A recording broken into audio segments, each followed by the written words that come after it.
Cette vidéo présente les méthodes utilisées par le réseau d'avertissement phytosanitaire pour piéger différents insectes ravageurs du maïs sucré. La pyrale du maïs et le ver de l'épi sont piégés à l'aide du piège Héliotis, alors que la légionnaire d'automne est piégée à l'aide du piège multifère.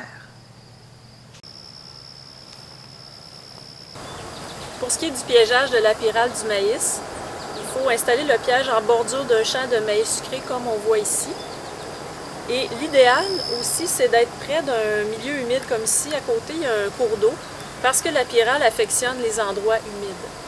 Donc, c'est parfait. Ici, on a le cours d'eau d'un côté et le champ de maïs sucré de l'autre côté. Et ce qu'il faut aussi vérifier, c'est la direction des vents parce qu'on veut que le vent dominant amène la phéromone et la diffuse vers le champ de maïs. Une autre chose à prendre en considération, c'est que si on installe plusieurs types de pièges sur la même ferme, dans le même champ, comme on voit un petit peu plus loin, on a un autre piège, donc c'est important que chaque piège soit distancé d'environ 40 mètres. Vous avez vu ici que j'ai un piquet de bois pour installer mon piège. Le piquet de bois doit être, s'il est traité ou peinturé, c'est important que ça ne soit pas fait récemment parce que ça dégage une odeur et ça pourrait nuire à la phéromone.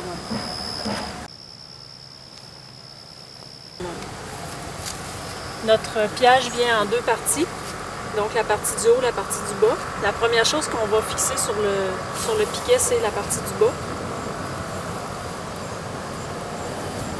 La hauteur du piège, ça va être selon la hauteur de la végétation, avec quand même un minimum de 1 mètre. Donc on va suivre, d'une semaine à l'autre, on peut déplacer le piège pour suivre la végétation. Donc on se sert des petites cordes ici pour le fixer au piquet.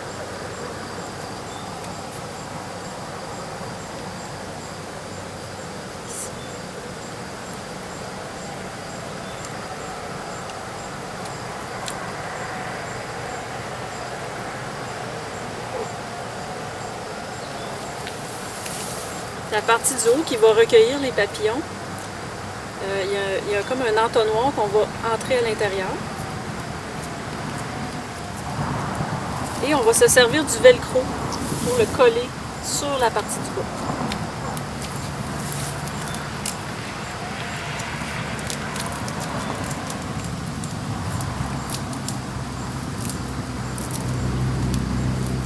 Et on attache le cordon ici.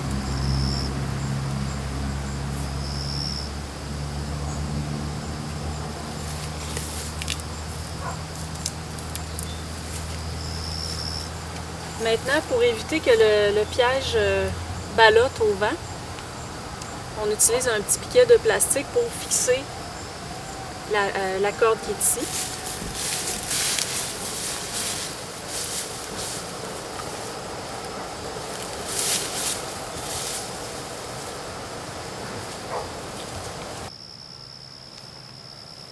Pour le changement de la phéromone, premièrement, c'est important de toujours porter des gants. Et à chaque piège différent, on va toujours utiliser des nouveaux gants pour ne pas avoir de contamination croisée entre différents types de phéromones. La phéromone, comme vous voyez, est installée sur la petite corde qui est à l'horizontale au bas du piège. Avec le temps, cette corde-là a tendance à s'étirer, puis elle peut pendre. Donc, on peut se servir d'une pince à papier pour venir la tendre pour qu'elle soit bien horizontale, ou on peut tout simplement faire un nœud ici au bout de la corde. On peut également se servir d'une pince à papier pour tenir la phéromone au milieu de la corde, de sorte que la phéromone est vraiment centrée dans l'ouverture du piège. Pour la changer, ce qu'on fait, c'est qu'on sert de nos gants pour ouvrir l'emballage de la nouvelle phéromone.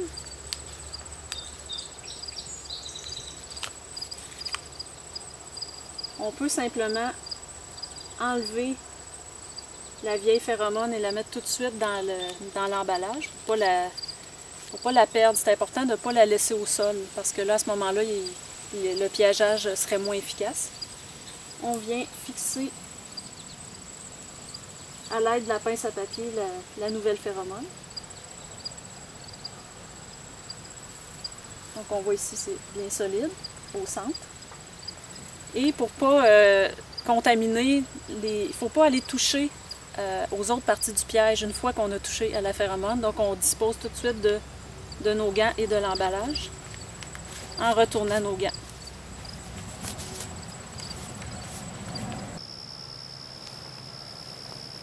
Voici comment on procède pour vider le piège héliotis et compter les papillons. Ce qu'on fait, c'est qu'on détache la partie du haut. Ensuite, on détache le velcro.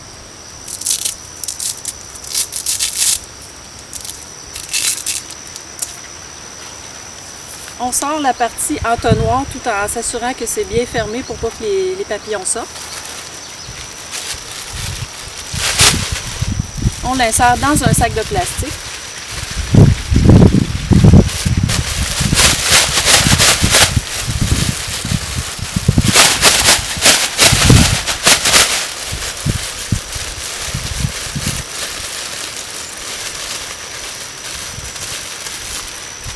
Et nos papillons se retrouvent dans le sac.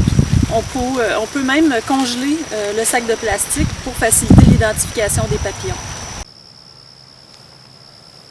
Pour ce qui est du piégeage du ver de Lipi, c'est encore une fois un piège héliotis qu'on installe avec une phéromone spécifique pour cet insecte-là. Par contre, contrairement à la pyrale du maïs, où on était en bordure du champ, pour le ver de Lipi, il faut vraiment installer le piège quelques rangs à l'intérieur du champ de maïs sucré. Également, il faut s'assurer que notre piège est installé dans un champ qui est au stade soie fraîche du maïs sucré, comme on voit ici. On voit que les soies sont très fraîches et même sur certains plats, les soies commencent à sortir. Parce que le ver de Lipi, la femelle, aime pondre sur des soies fraîches. Quand les soies commencent à dessécher, c'est important de changer de parcelle pour respecter le plus possible cette consigne-là. Également, le piège héliotis, sa hauteur, on doit l'adapter en fonction des soies. Donc ici, on voit les soies sont à cette hauteur-ci, le bas de notre piège va être à la même hauteur. Le piégeage de la légionnaire d'automne se fait plus tard dans la saison parce que c'est un ravageur qui s'attaque surtout au maïs sucré tardif. Donc, ça, on appelle ça un piège multifère.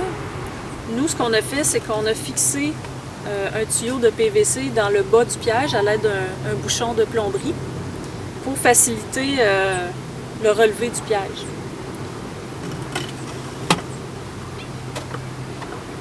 Ce qu'on voit ici, à l'intérieur du couvercle, c'est une partie blanche, grillagée, et c'est à l'intérieur de cette partie-là qu'on vient fixer la phéromone à l'aide d'une pince à papier. Le piège comprend aussi un entonnoir, et à l'intérieur, on a une plaquette insecticide qui est de couleur rouge. Ça dégage un insecticide et ça tue les papillons qui entrent à l'intérieur du piège. Et le couvercle est tout simplement vissé sur le dessus du piège. Attention, même si vous utilisez une phéromone spécifique à une espèce d'insecte, les pièges captureront plusieurs autres espèces. Il faut donc vous référer à votre conseiller agricole pour une bonne identification. Également, n'hésitez pas à utiliser les services du laboratoire de diagnostic en phytoprotection du MAPAC. Pour plus d'informations sur les insectes ravageurs du maïs sucré, consultez le réseau d'avertissement phytosanitaire au www.agrireseau.qc.ca/RAP.